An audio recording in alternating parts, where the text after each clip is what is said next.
कैसा हो गया? आजा थोड़े थोड़े पाने बाबा वीआईपी बन नवे पाने वहीं बैरन चाह ले को और नहीं उठ सकता थका बैठे लगा पर इन्हें गोट पता के पहला गंडे और गोट सीधी करे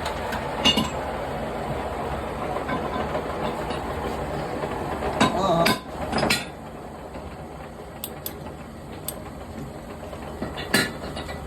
क्या विंगी है विंगी था ये यार लगता था मेरे को विंगी ठीक है आप चल जा ओए नाम के चलावे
अब बात कर रहे हैं